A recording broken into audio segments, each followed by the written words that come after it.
Hi friends, welcome to Story Time with me, Catherine. Today's story is Oliver, the Spaceship, and Me.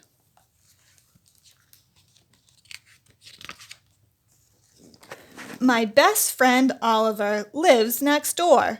Oliver and I love all of the same things, especially planning to be astronauts someday. For his birthday, Oliver gets to choose one friend to take to the planetarium. Of course, he picks Kevin Shipman. Drat. I am bopping mad and flapping furious. I'm going to get even. I'm going to build a spaceship, an actual flying spaceship, and go into space without Oliver. I begin by drawing my spaceship. The next morning, I make a list. My to-do list for building a spaceship. 1. Get a blueprint. 2. Cut metal parts. 3. Weld parts together. 4. Plumbing. 5. Electricity. P.S. Maybe I'll think of more later. I schedule an appointment with my Uncle Drew, an engineer. He takes my drawing and puts the information into his computer. Then he prints a fancy blueprint that shows every detail and measurement for my spaceship. I offer to pay him, but he says, "No thanks, Carter. Just give me the first ride."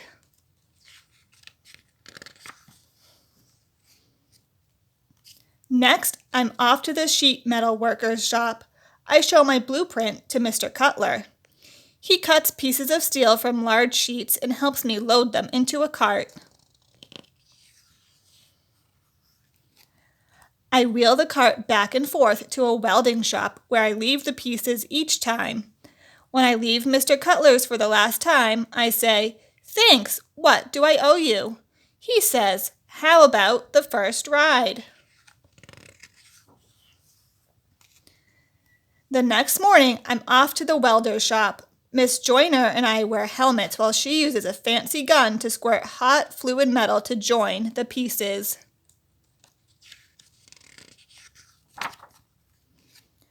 When she is finished, my spaceship is so big that she has to load it onto a flatbed truck.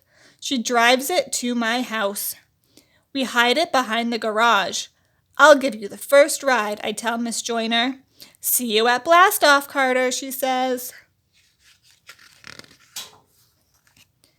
Next, I call the plumber, Mr. Waters. He brings lots of pipe, a water storage tank, and a big pump.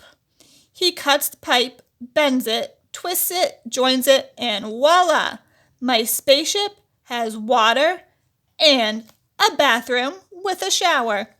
"I'll come along on the first ride," Mr. Waters hollers, driving away. "See you at the countdown." My next trip is to the electrician. I bring pictures of my spaceship to convince Mr. Sparks to help. "I suppose since you've gotten this far," Mr. Sparks says, and takes me home in his truck full of electrical supplies. He installs a circuit breaker and runs wire throughout the spaceship. He has lots of special gear to protect us from the electricity while he works. Before long, Mr. Sparks is finished and says, "I'll ride along on your first trip."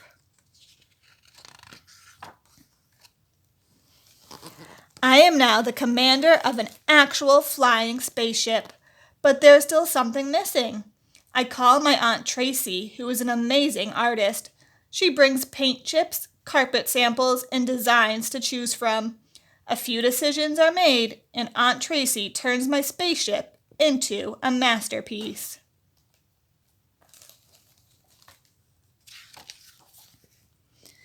The night before blastoff, I toss and turn. In the morning, I put on my spacesuit. There is noise coming from my backyard. A crowd has gathered. My parents wonder what is going on, but they are too speechless to ask. I, however, make a speech about dreams, about working toward goals, and about friendship. I had a dream about flying. I worked hard. It's not possible without friends. I opened the door to my spaceship, and suddenly I realized my one and only design flaw. The spaceship only has 2 seats. Oops! I can only take one of you with me, I apologize. I ponder. Who would help the most? Engineer? Metal worker? Welder? Plumber? Electrician? Or artist? My head spins and my innards twist. I make my choice. As we climb into our seats for blastoff, I throw my arm around Oliver and say, "Fasten your seatbelt, buddy. It could get a little bumpy." And then we blast off. The end.